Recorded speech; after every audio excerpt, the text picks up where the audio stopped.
तरह किया है। हमारे पास अगर डेटा दिया हुआ है इस तरह का, बाइनरी क्लासिफिकेशन प्रॉब्लम है, तो हमारे पास बहुत सारी डिसीजन बाउंड्रीज हो सकती हैं। एक ये डिसीजन बाउंड्री हो सकती है, एक जो है ये डिसीजन बाउंड्री हो सकती है, और एक ये हो सकती है। तो हमने ये डिसाइड कर लिया है कल कि ये जो पिंक वाली डिसीजन बाउंड्री है ना, ये है तो तीनों ही ठीक, तीनों they do the job, but the pink one appears to be more robust to noise. अगर हमारे डेटा में नॉइज ऐड हो जाए and this class 1 item slightly moves, इसमें नॉइज ऐड हो जाए और ये थोड़ा सा शिफ्ट हो जाए, या क्लास 0 में थोड़ी सी नॉइज ऐड हो जाए, तो ब्लू वाली और ग्रीन वाली डिसीजन बाउंड्रीज ये हमारे पास कोई गुंजाइश नहीं छोड़ती नॉइज़ के लिए। तो हम चाहेंगे कि जब हमारा जो एल्गोरिथम है, जब डिसीजन बाउंड्री सेट कर रहा हो, तो पिंक वाली करे। We are trying to figure out that where in our algorithm, जो कि हमने बनाया हुआ है लॉजिस्टिक रिग्रेशन या क्लासिफिकेशन के लिए, पूरी ब्लॉक डायग्राम में क्या चीज़ हम ऐड करें तो we will achieve this effect. मैं इधर बना देता हूँ block diagram. This is our training data, this goes into first box, that is theta transpose x,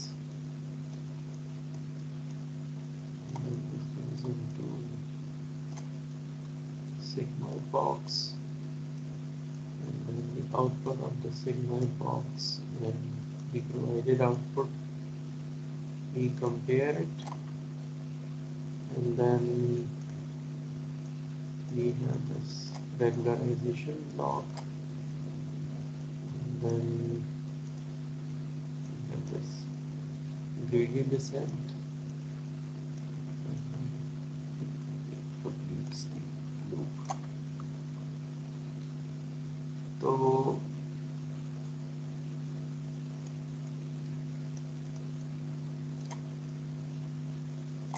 अच्छा, अब हमारा जो है यहाँ पे कुछ एरर फंक्शन होता है, तो we saw that in logistic regression case mean square error was not good enough.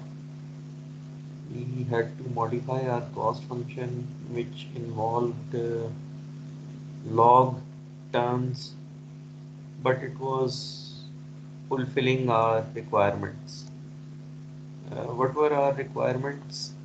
हमारी रिक्वायरमेंट ये थी कि जब क्लास 1 का कोई ट्रेनिंग डेटा आए, तो theta transpose X should output a positive number. जब क्लास 1 का कोई पॉजिटिव इनपुट आएगी सिग्मॉइड में, तो sigmoid will give a value closer to 1, तो 1 और 1 को कंपेयर करेंगे तो एरर 0 होनी चाहिए। और जब क्लास 0 की कोई चीज़ आती है, तो theta transpose x should give a negative number and sigmoid will give us something closer to 0. तो जो हमारा एरर फंक्शन है, again it should give us 0, कोई एरर नहीं हुआ इन दो केसेस में। लेकिन अगर इनपुट पे क्लास 1 की चीज़ आ रही है और theta transpose x negative value output कर रहा है, तो इसका मतलब क्या है कि हमारे जो थीटाज हैं वो अच्छे नहीं हैं। तो नेगेटिव ये आउटपुट करेगा तो सिग्मा 0 देगा, और वहाँ से आ रहा है 1, सिग्मॉइड आउटपुट कर रहा है 0, तो हमने देखा था कि ये जो लॉग वाली हमारे पास दो टर्म्स थी। एक हम यूज़ करते थे when the input belong to class one, तो उसका बिहेवियर क्या था? इसका बिहेवियर कुछ इस तरह का था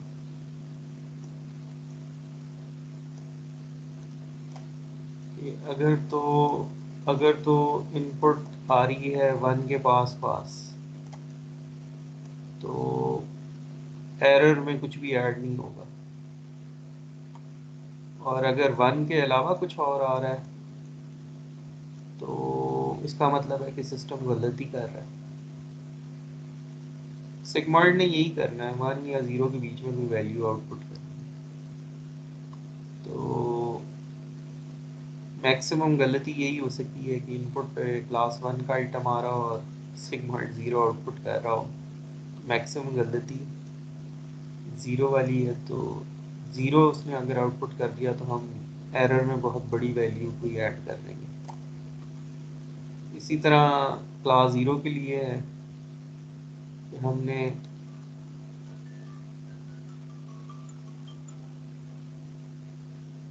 इसी तरह क्लास ज़ीरो के लिए हमारे पास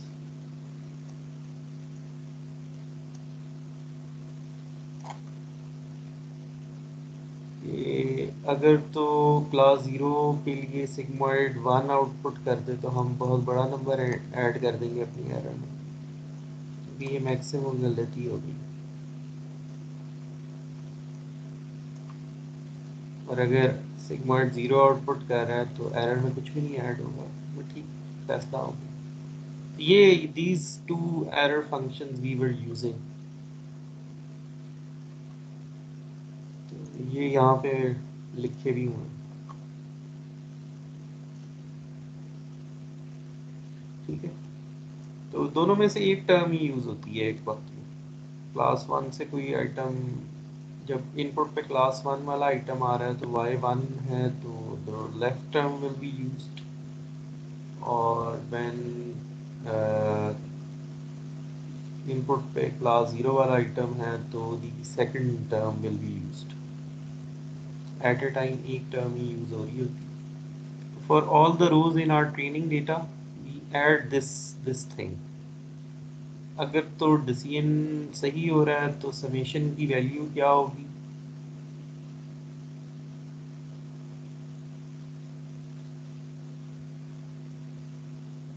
zero.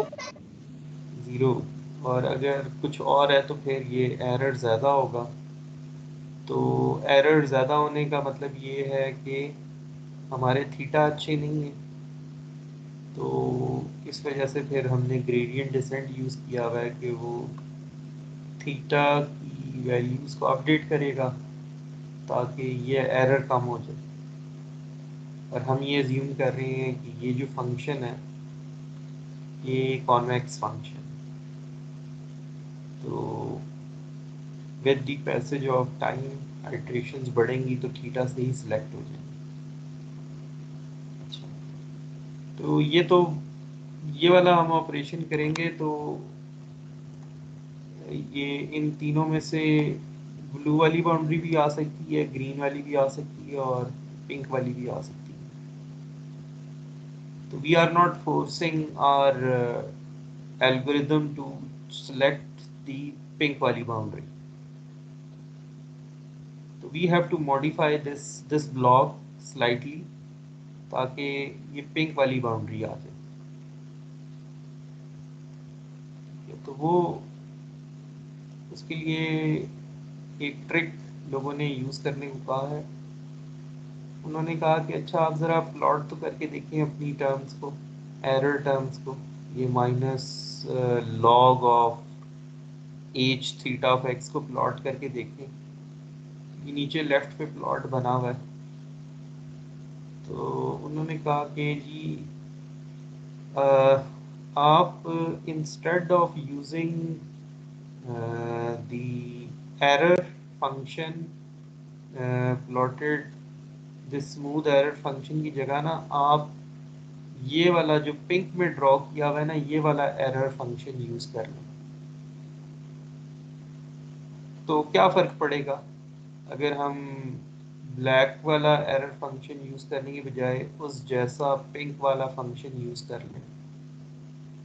What difference will it make?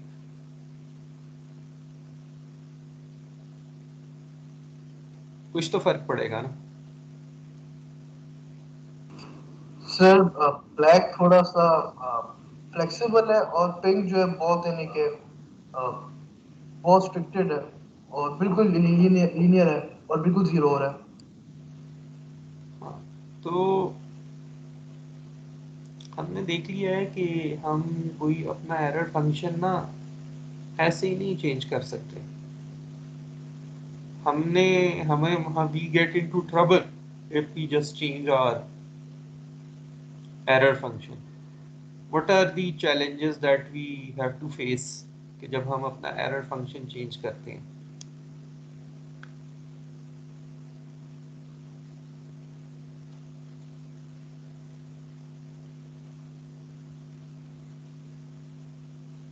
ये ब्लॉक डायग्राम देखें ना, हमें क्या क्या मसले आ सकते हैं अगर हम अपना एरर फंक्शन चेंज कर लेते हैं? सर कंटिन्यूटी के, डिफरेंशियबिलिटी के और सर वो कॉन्वेक्स बहुत सारे मसले आ जाते हैं। ये हमने बहुत मुश्किल से देख के बनाया था हमने। हाँ जी, तो ये एक तो ये है, तो एक ये चैलेंज है हमारे पास। तो सर आपकी बहरहाल, माइक, सॉरी सर, सर आपकी माइक की आवाज थोड़ी सी काफी स्लो है, थोड़ा सा चेक कर लें। जी अब आ रही है आपको आवाज़? सर थोड़ी सी लो है। सबको ही आहिस्ता आ रही है या सिर्फ कुछ लोगों को आहिस्ता आ रही है? सर इधर ठीक आ रही है। सर इधर भी ठीक आ रही है। सर सही आ रही है आपकी आवाज़। ठीक है, तो चलें बहरहाल, ये हम पिंक वाला लेट से इसकी भी इक्वेशन हमें पता है, ये जो पिंक वाली लाइन ड्रॉ हुई हुई है।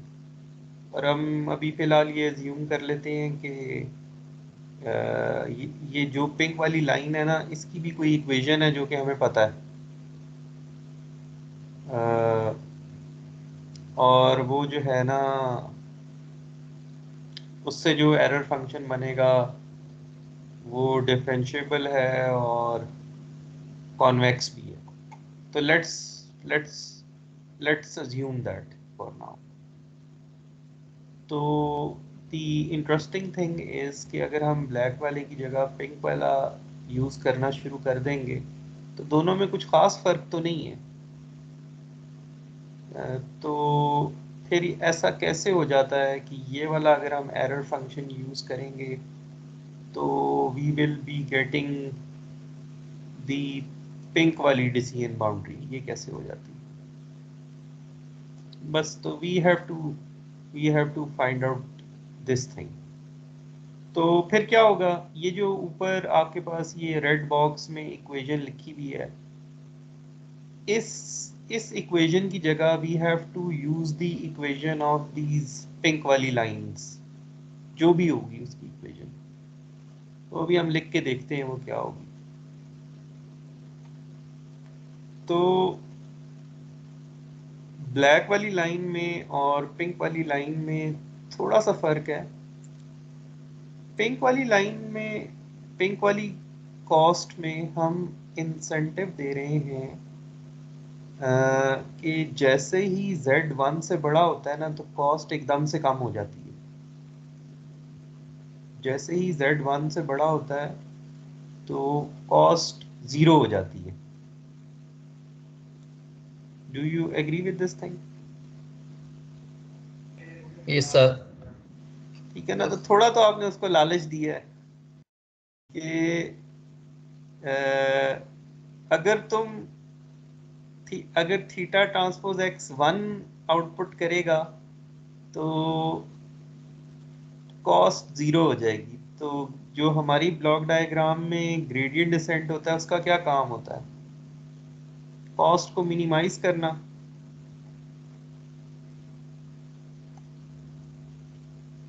ऐसे थीटा पता चलाना जो कॉस्ट को मिनिमाइज कर दे। तो दोनों में थोड़ा सा फर्क है, लेकिन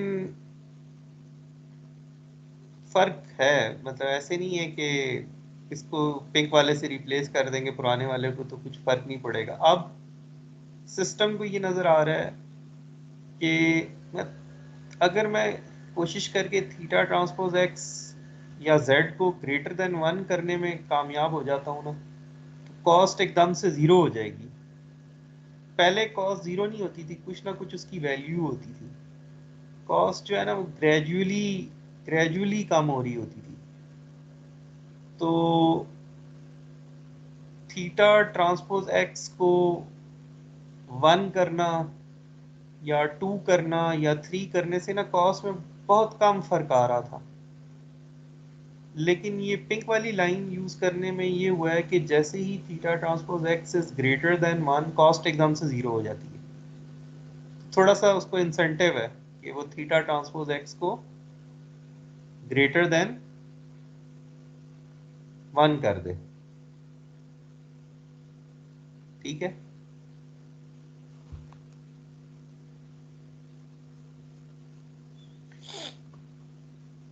तो इसी तरह जो दूसरी टर्म है उसके लिए ये बनाया हुआ है हमने,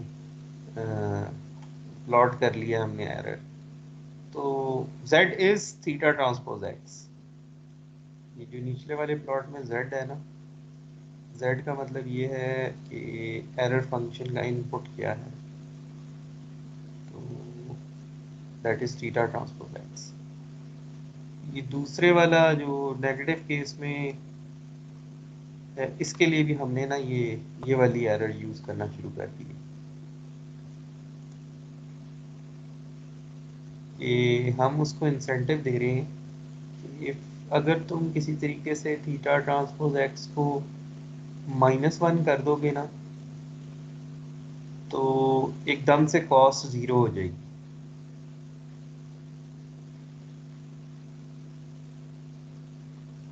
जो ओरिजिनल एरर टर्म में नहीं हो रहा था। तो अब ग्रेडियंट डिसेंट ना कोशिश करेगा कि मैं थीटा ट्रांसपोज एक्स को ग्रेटर देन ज़ीरो ना करूं फॉर पॉजिटिव क्लास, मैं थीटा ट्रांसपोज एक्स को ग्रेटर देन 1 करूं। इसी तरह नेगेटिव क्लास में ग्रेडियंट डिसेंट सिर्फ पहले तो ये करना चाहता था कि theta transpose X is less than zero, तो it was happy, gradient descent was happy. But अब उसको लालच है कि नहीं, थीटा ट्रांसपोज एक्स को मैंने लेस देन ज़ीरो नहीं करना for negative class, I have to make it theta transpose X should be less than -1। तो मेरी एरर ज़ीरो हो जाएगी, मेरी एरर बहुत जल्दी कम हो जाएगी। ठीक है। तो ये अब हमने जो पुरानी इक्वेशन थी ना, उसमें ये जो लॉग वाली टर्म्स थी उनको रिप्लेस कर दिया है हमने नई कॉस्ट से। ये जो पिंक वाली हमने बनाई है, पिंक वाला फंक्शन बनाया है, तो पॉजिटिव क्लास के लिए ये वाला फंक्शन बना है, उसको cost1 कह दें, जो भी ये फंक्शन है। और ये नेगेटिव क्लास के लिए जो कॉस्ट है उसको ये दूसरे वाला पिंक वाला फंक्शन बना वापस।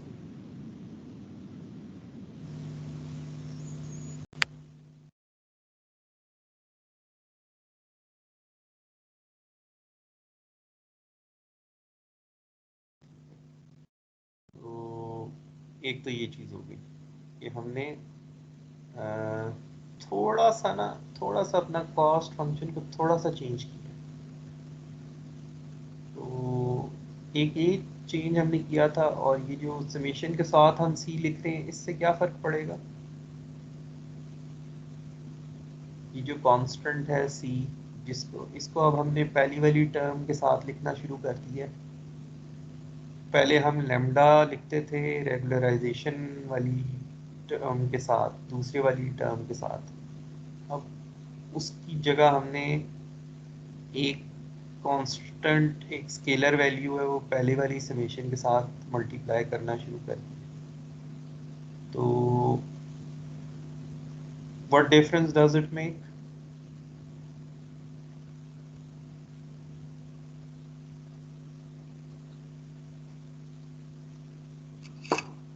सर आइडिया नहीं है क्या होगा। क्या चीज? सर आइडिया नहीं है कि क्या होगा। होना तो वही चाहिए लेकिन पता नहीं। सी अब होना, कम होगा तो रेगुलराइजेशन ज्यादा होगी। हाँ मतलब अब एग्जैक्टली वो नहीं होगा जो पहले हो रहा था। अब पहले ये होता था कि लेमडा की वैल्यू बड़ी करते थे तो ज़्यादा रेगुलराइजेशन हो जाती थी। और ज़्यादा रेगुलराइजेशन हमें कब करनी पड़ती थी? कौन सी सिचुएशन होती थी जिसमें हमें ज़्यादा रेगुलराइजेशन करनी हो?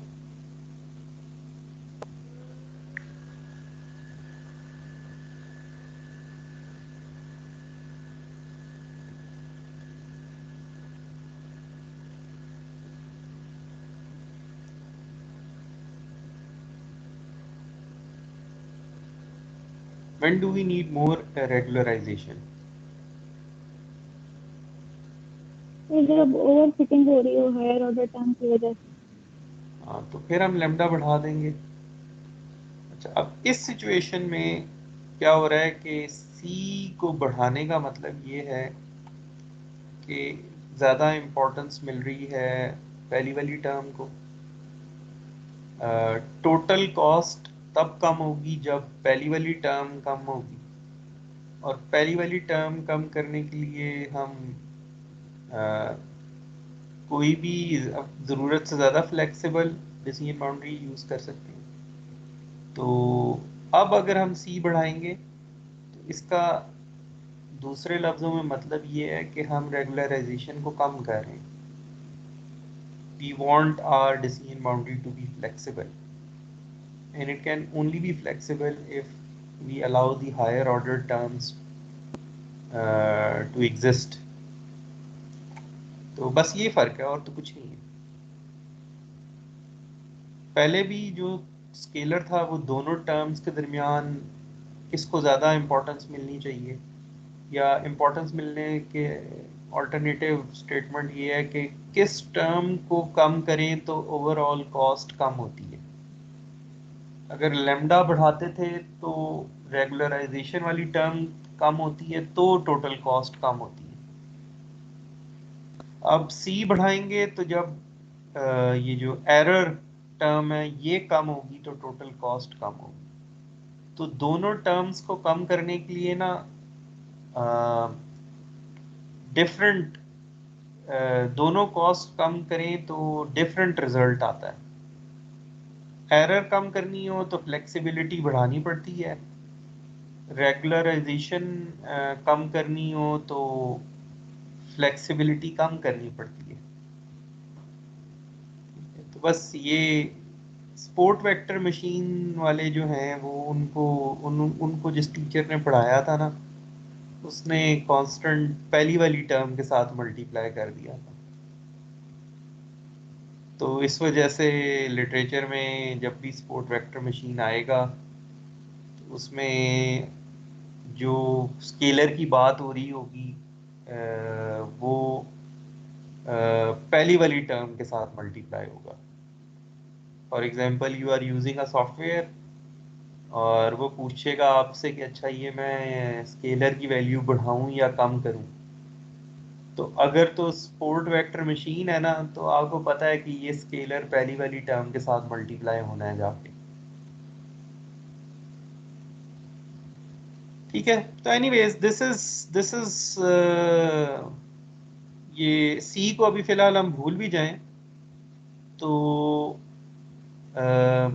और ये रेगुलराइजेशन को फिलहाल भूल भी जाएं तो we are only interested in the first summation.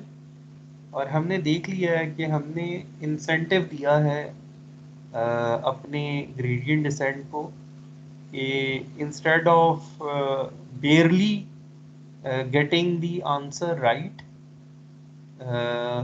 Theta transpose x positive class के लिए अगर छोटी सी भी पॉजिटिव वैल्यू थी ना पहले तो कॉस्ट जो है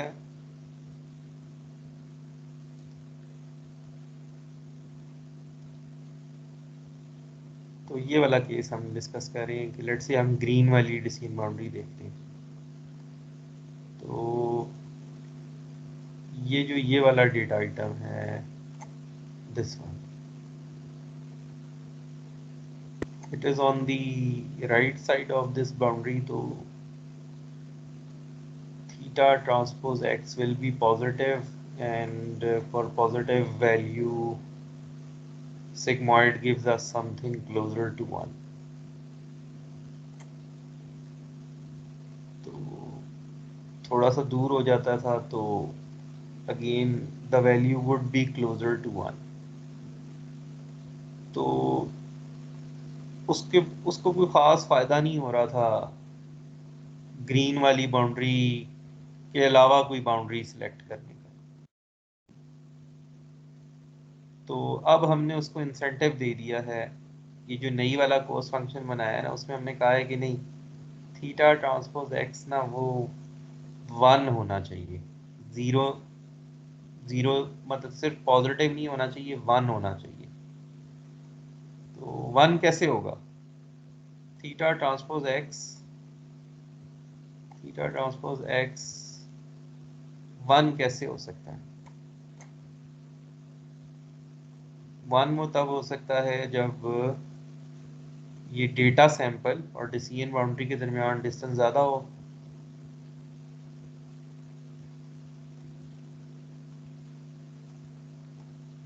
तो ग्रीन वाले डिसीजन बाउंड्री और पिंक वाली डिसीजन बाउंड्री अगर आप दोनों को देखें तो किसके लिए theta transpose X is greater? Pink वाली के लिए। कोई भी आप डेटा सैंपल ले लें। इसी तरह नेगेटिव क्लास में हम चाहते हैं कि theta transpose X should B,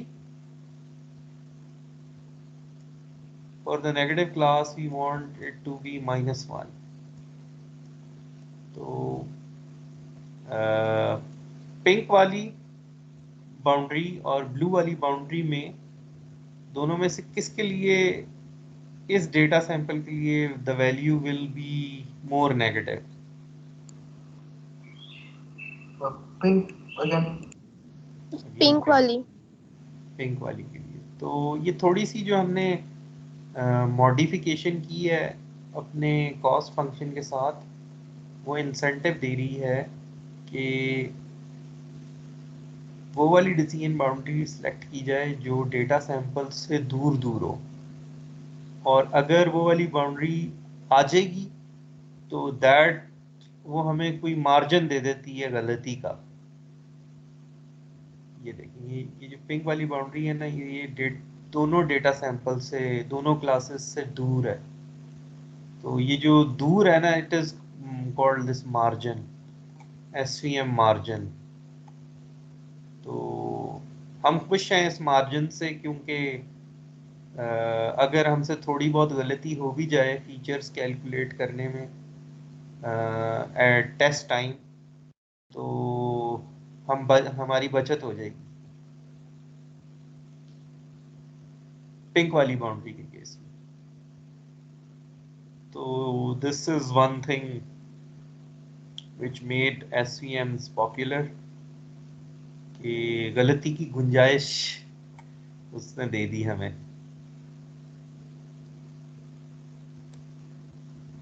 तो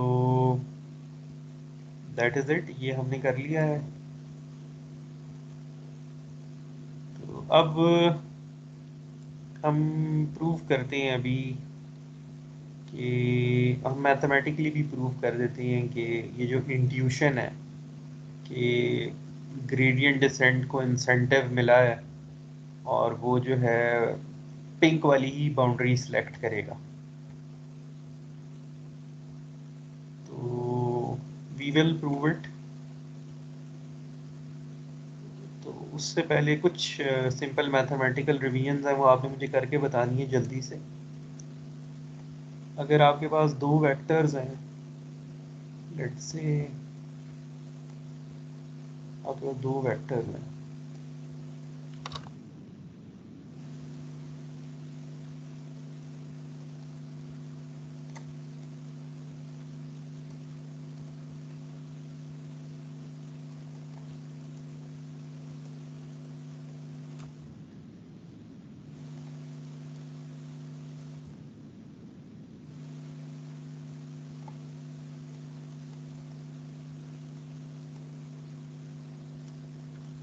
चलिए हमारे पास वन वेक्टर, एक वेक्टर है आपके पास और ये दूसरा वेक्टर है। तो आपने इनका डॉट प्रोडक्ट कैलकुलेट करना है। तो कैसे कैलकुलेट करेंगे?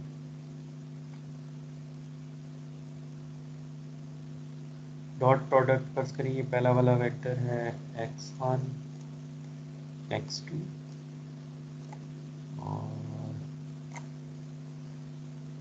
ये जो दूसरे वाला वेक्टर है लेट्स इसको ब्लू वाला वेक्टर बनाएं। ये ब्लू वाला वेक्टर है वो है y1 y2।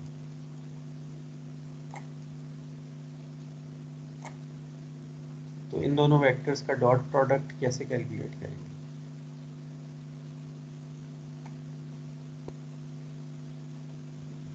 जल्दी से करके बताएं मुझे इन दोनों का डॉट प्रोडक्ट।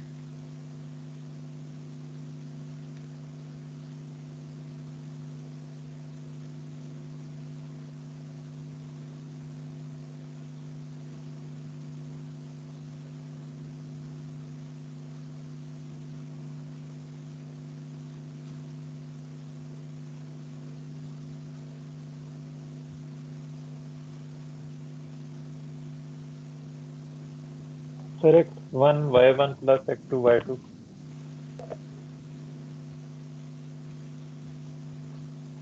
हाँ जी, ये होता है डॉट प्रोडक्ट।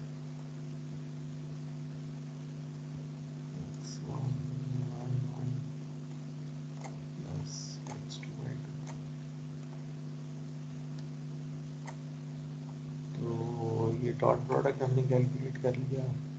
अगर हमने एक वेक्टर को दूसरे वेक्टर पे प्रोजेक्ट करना हो और एक वेक्टर की प्रोजेक्शन कैलकुलेट करनी हो दूसरे वेक्टर पे, let's say I want to project this blue vector onto black vector, इसकी प्रोजेक्शन जो होगी वो क्या होगी? वो ये होगी।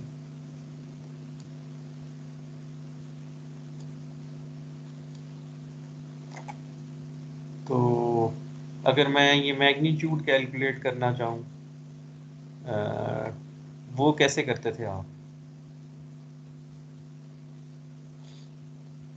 What is this number?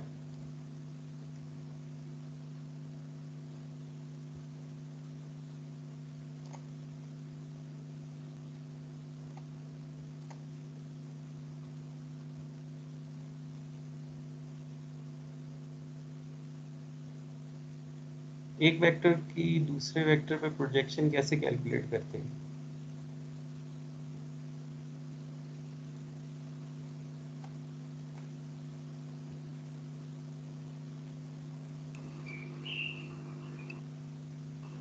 तो cos थीटा होता है। हाँ, फर्ज करें इस वेक्टर का नाम है, लेट्स से इस वेक्टर का नाम है y। तो मेरा ख्याल है ये वाला जो होगा वो y cos थीटा हो जाएगा और ये हो जाएगा magnitude of y cos of theta और ये हो जाएगा magnitude of y sin of theta. ये यूं करते थे।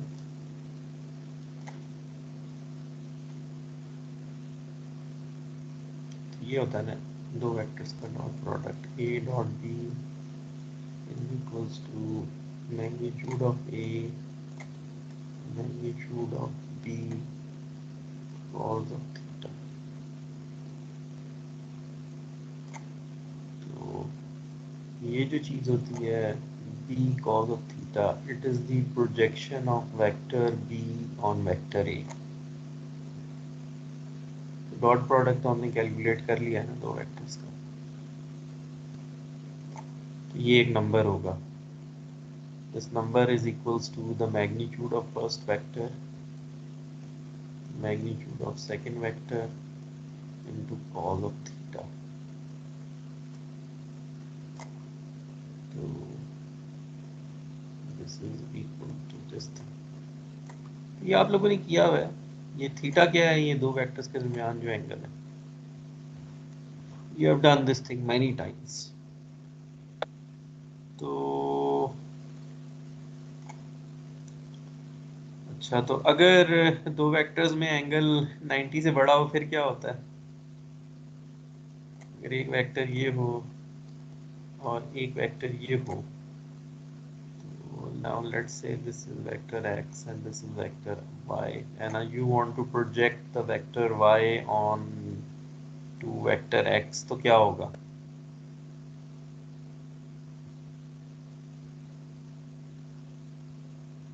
कैसे प्रोजेक्ट करेंगे वेक्टर y को वेक्टर x पे?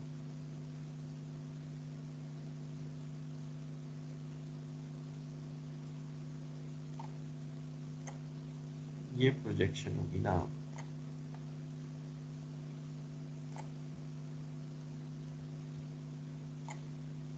एंगल अब भी प्रोजेक्शन वही होगी, magnitude of y cos of theta. तो थीटा क्या है, 90 से बड़ा है, तो कॉस अगर 90 से बड़ा हो तो क्या होता है? 0 वो सर cos 90 0 होता है 90 से और बड़ा हो नेगेटिव नेगेटिव हो जाता है, तो प्रोजेक्शन नेगेटिव हो जाएगी। तो वी कैन आल्सो सी कि ये दूसरी साइड पे प्रोजेक्ट हो रहा है। ये this is you have been doing all your life, एक वेक्टर को दूसरे पे प्रोजेक्ट करना और वेक्टर्स का डॉट प्रोडक्ट कैलकुलेट करना। तो we need this thing to convince ourselves that ये जो हमने नया वाला एरर फंक्शन बनाया है ना, it actually selects the pink decision boundary. So let's go through that thought process. ये जिस बंदे ने हमें ये कन्विंस किया था ना कि ये पिंक वाली ही बाउंड्री सेलेक्ट करेगी, ये टॉप पे जो इक्वेशन आपको लिखी हुई नज़र आ रही है, तो उसने कहा कि अच्छा आप ये ज़रा अज्यूम करें कि C की वैल्यू बहुत बड़ी है। Start with this assumption. It will help you to understand why SVM selects a decision boundary away from the data samples. तो अगर C बड़ा होगा तो किस टर्म को इम्पोर्टेंस ज़्यादा मिलेगी? सर पहली वाली टर्म को जो 7 है किस वाली टर्म को? ये जो बॉक्स में बनी हुई है इसको यस तो अगर C बड़ा है ना तो वी कैन अज्यूम सेफली कि ये टर्म तो कम होनी ही होनी है, क्योंकि ग्रेडियंट डिसेंट ने तो जॉइंट समेशन को कम करना होता है। अब आपने वैल्यू ही यहाँ पे C को ज़्यादा दे दी है, तो बेसिकली आप ये तसव्वुर कर सकते हैं कि दूसरी की कोई अहमियत ही नहीं है। ये वाली टर्म कम होगी तो कॉस्ट कम होगी। तो इसका मतलब ये है कि ये पहली वाली टर्म ने कम होना है, कोई रास्ता नहीं है इसके पास। तो इसने कहा कि आप ये अज्यूम कर लें कि जब C बड़ा होता है ना तो पहली वाली टर्म 0 होगी। जब आप C को बहुत बड़ा कर देंगे ना तो पहली वाली टर्म 0 हो जाएगी। ये देखिए यहाँ पे लिखा हुआ है। तो आपके पास बचेगा क्या?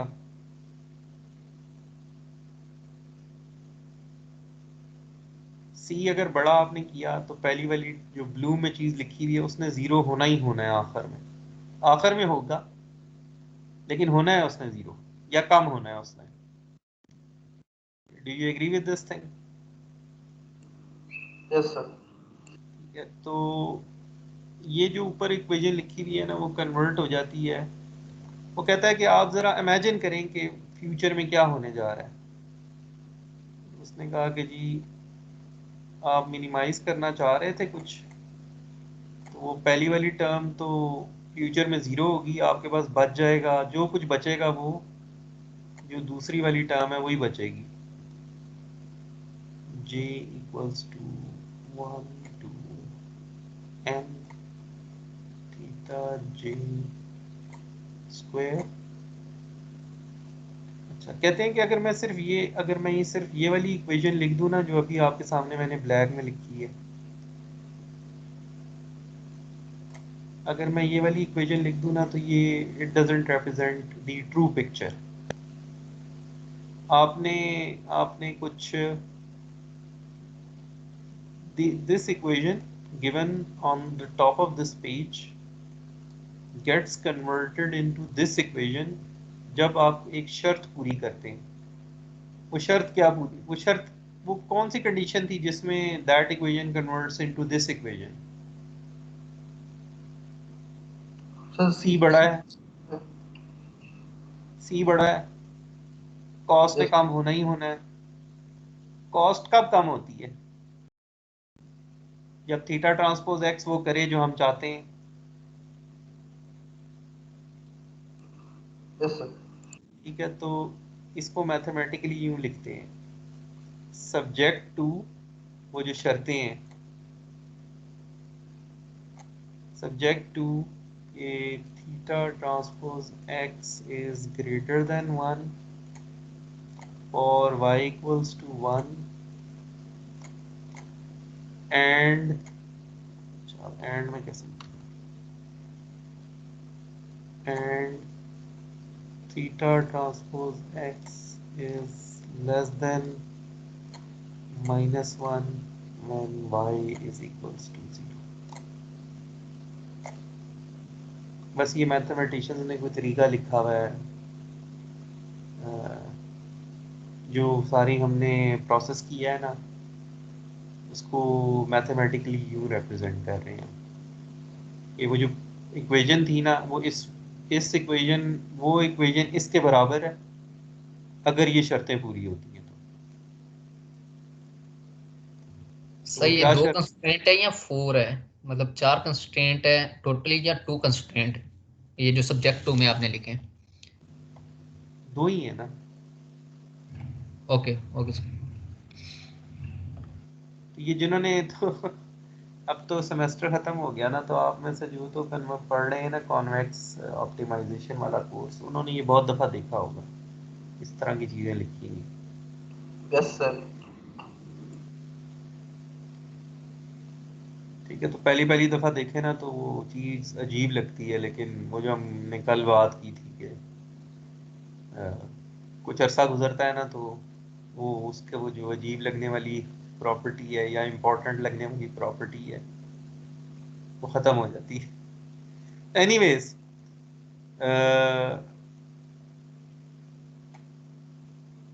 वो जो इक्वेशन लिखी हुई है ना ये कन्वर्ट हो जाती है, ये जो राइट साइड पे इक्वेशन लिखी हुई है आपने, इसमें अगर c बड़ा है तो if c is large first term will B zero. वो जीरो क्यों होगी? क्योंकि इसी के कम होने से एरर कम होता है, इसने जीरो होना ही होना है। और ये जीरो तब होता है जब theta transpose X is greater than 1 for y equals to 1 and it is less theta transpose X is less than -1 for when the input belongs to class 0। कहता है कि आप मेरी बात सुनते जाएं ना तो मैं आपको साबित कर दूंगा कि एसवीएम जो है ना वो पिंक वाली बाउंड्री सेलेक्ट करता है। हमने कहा ठीक है, हमने आपकी बात मान ली, ये ऊपर वाली इक्वेशन ना इस इक्वेशन में कन्वर्ट होगी। तो ठीक है, तो हम कहते हैं, हमने कहा कि अच्छा जी आप दोबारा बताएं आप क्या हो रहा है। तो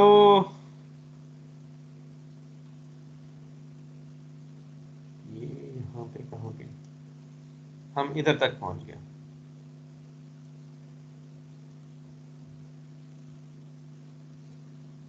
एक्चुअल में तो जब हम एसवीएम के लिए थीटा पता चला रहे होंगे तो वो कॉस फंक्शन तो हमने वही यूज़ करना होगा। ये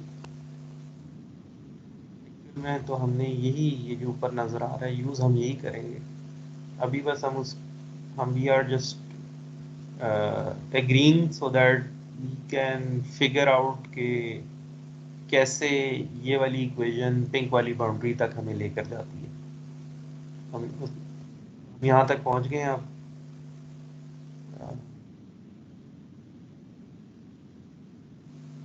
ये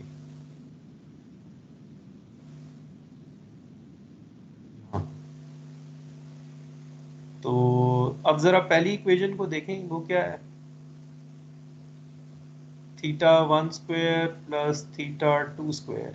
लेट्स से हम we are talking about this case. तो ये इक्वेशन आपने कहाँ देखी है? जहाँ इसका theta 1 square plus theta 2 square, ये आप कह सकते हैं maybe it is it is the square of the magnitude. Can I say this?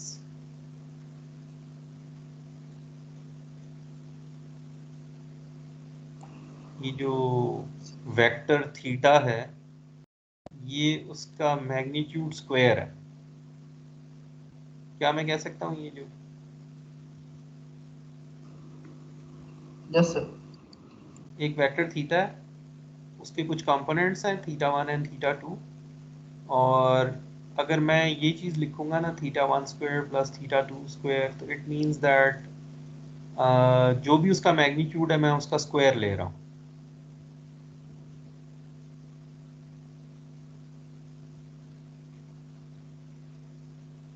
ठीक है, कोई वेक्टर है थीटा, और ये जो आपके पास समेशन है ना, ये उसका मैग्नीट्यूड स्क्वायर है। Yes sir, Euclidean distance. हाँ, आप क्या करना चाहते हैं? आप एक ऐसा थीटा सिलेक्ट करना चाहते हैं कि उसका मैग्नीट्यूड कम हो जाए। ये जो मिनिमम लिखा हुआ है साथ, ये क्या कर रहा है? ये यही चाहता है ना कि थीटा को वो सिलेक्ट किया जाए कि ये कम हो जाए summation,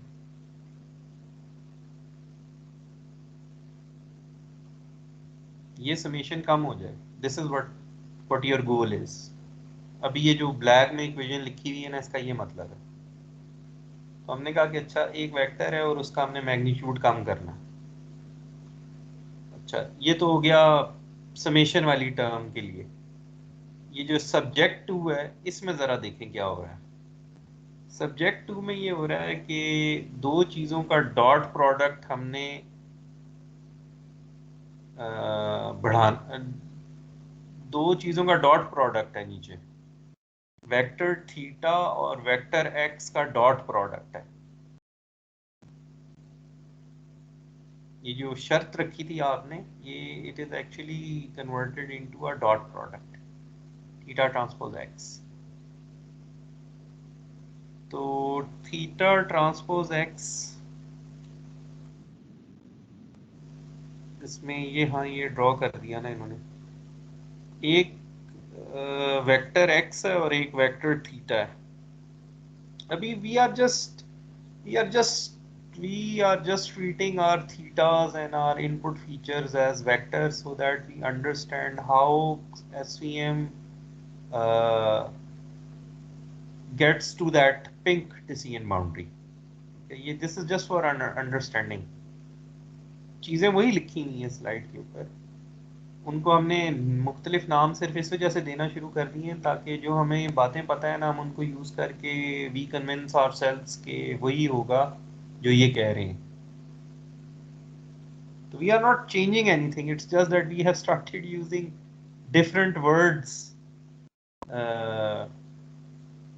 for the same equation.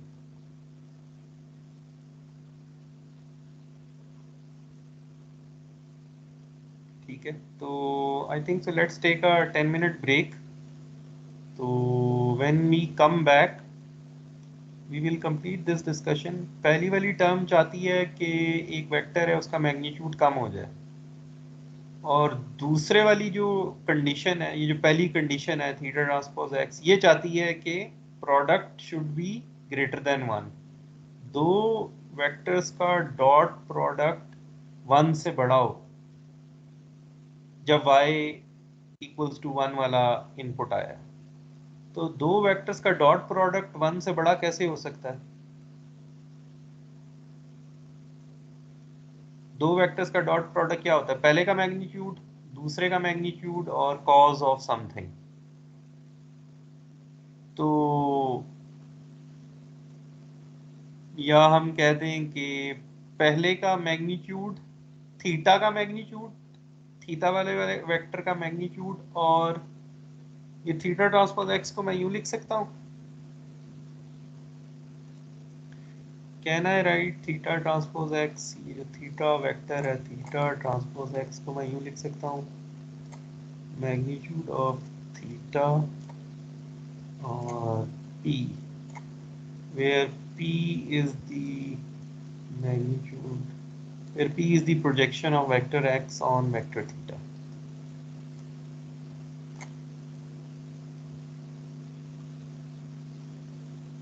यूं लिख सकते हैं,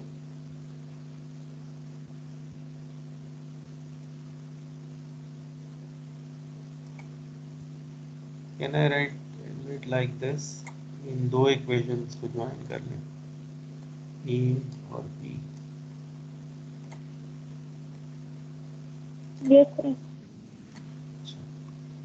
तो ये जो ऊपर वाली टर्म है ना, ये बेसिकली चाह रही है कि आप वेक्टर जो थीटा वेक्टर है उसका मैग्नीट्यूड कम कर दें, और नीचे जो शर्त रख दी है वो चाह रहा है कि ये डॉट प्रोडक्ट 1 से बड़ा हो, तो वो कैसे बड़ा हो सकता है, ये दो चीज़ों का प्रोडक्ट है ना, थीटा वाले वेक्टर के मैग्नीट्यूड का और एक्स वाले वेक्टर की projection on vector theta P, यानी कि दूसरे लफ्जों में तो या थीटा बड़ा हो या पी बड़ा हो, तो ही इन दोनों का प्रोडक्ट बड़ा हो सकता है, थीटा बड़ा हो या पी बड़ा हो, और पी पॉजिटिव भी हो। मैग्नीट्यूड तो पॉजिटिव ही होता है ना, लेकिन ये जो p है it can be positive and it can be negative, तो हम चाहते हैं कि p पॉजिटिव भी हो और बड़ा भी हो।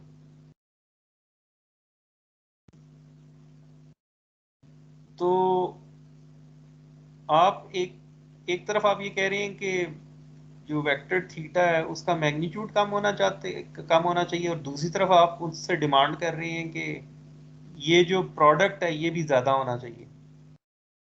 तो थीटा का मैग्नीट्यूड तो आपने ऑलरेडी कम कर दिया, तो अगर थीटा कम हो गया है तो इनका प्रोडक्ट कैसे ज्यादा हो सकता है, क्या चीज हो तो ये product will be a big value. Sir p की वैल्यू बड़ी हो, पॉजिटिव बड़ी वैल्यू हो। हाँ, p बड़ा भी हो और पॉजिटिव भी हो, और दूसरी कंडीशन में ये हो जाता है कि थीटा डॉट p जो है ना इट शुड बी अ बड़ी नेगेटिव वैल्यू, वो कैसे होगी दूसरी शर्त के लिए, इसके लिए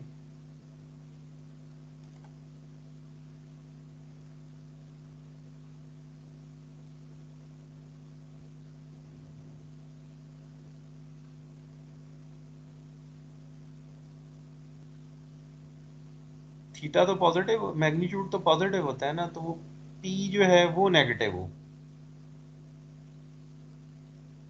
तो बहरहाल ये जो पहली वाली इक्वेशन है वो थीटा का मैग्नीट्यूड कम कर रही है, और ये जो बाकी शर्तें रखी हुई हैं इनकी अंदर छुपा हुआ है कि थीटा का मैग्नीट्यूड बड़ा हो, वो हो नहीं सकता। तो ये प्रोडक्ट तभी बड़ा हो सकता है जब p बड़ा हो जाए, दोनों शर्तें तब पूरी होती हैं, दोनों शर्तें तब पूरी होती हैं जब p बड़ा हो जाए। तो अब हम देखते हैं कि p कैसे बड़ा होगा। तो let's take a 10 minute break, when we come back we will see कि ये p बड़ा होने का क्या मतलब है।